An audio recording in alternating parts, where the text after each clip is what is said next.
Another day, another game na naman tayo mga doy. Ang tapang ng Popol dito, kalain mo talaga. O pumasok talaga siya, lumalim talaga siya kahit bumakyard na yung mga kakampi niya. Kaya ang ginawa ko sa kanya mga doy, yung tapang niya, binili ko talaga yung tabon. Dapat ganyan din kayo, marunong bumili ng tapang. Wala kaming pakialam! Bakit ba? Dito sa pagkakataon na to, didiretso lang naman sana talaga ako. Kaya lang nararamdaman ko na naman in taon yung presensya ng Popol mga doy. Kaya ang ginawa ko doon, sinaglit ko lang in taon talaga siya. Isang straight jab lang naman talaga yun, saka isang uppercut, kaso napuruhan man. At dahil sa ginawa ko sa mga kampi ng Kopra mga doy, ang ginawa na naman niya sa akin, ako yung hinahanap talaga niya para hindi ako makakatulong sa mga kakampi ko. Grabe din, ma-Brighton din talaga tong Kopra na to mga doy. Wala talaga akong ibang no choice din talaga dito. Mag-backyard kasi kita nyo naman yan, di ba? Dinaig pa yung taon yung bula. Naubos tuloy yung taon yung mga kakampi ko. Wala yung taon akong napala doon mga doy. Hinaharangan kasi talaga niya ako kasi alam naman niya sa sarili niya pag bumitaw yung kamao ko mga doy, ay mapuruhan talaga yung mga kalaban.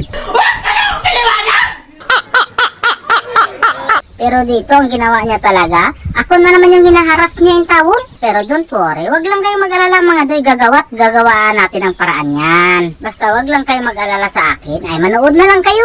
Ako na yung bahala dito. As you can see, makikita nyo naman siguro yan, di ba?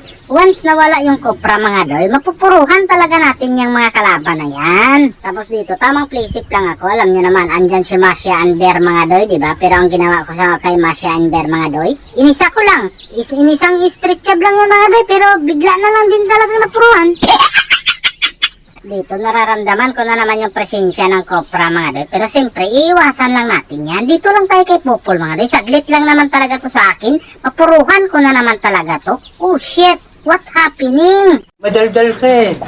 Nakakahiya kasi. Cameraman, bakit mo basta? Naku po, nanalasa na yung taon talaga sila. Parang pakiramdam ko dito sa pagkakataon na to. Iwan, way nila to.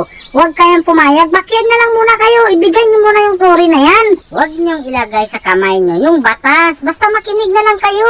Buti na lang talaga nakinig yung mga kampi ko doon sa pagkakataon na yun mga doy. Kaya ito na, maliwanag na yung mapa. Kaya plano na naman tayo dito sa pagkakataon na to mga doy. Nagkagulo nga yung taon sila. Pero ang inuna ko talaga ditong bigyan ng discount yung kagura nila. Kaya sinaglit ko rin talaga mga doy, napuruhan lang talaga bigla.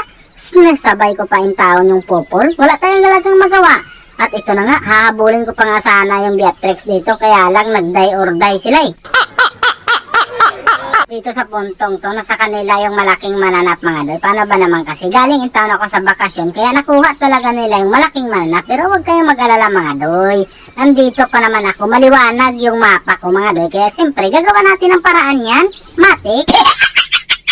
Siyempre, hindi ko muna pinakailaman yung Kopra doon sa pagkakataon na yun. Kasi inuna muna namin si Masya and Bear. At dahil tapos na si Masya and Bear mga doy, yung Kopra, yung kulit niya, binili ko. Basta maipayo ko lang sa inyo. Pag mayroong makulit, huwag kayong mahiyang bilhin ang kulit na yan.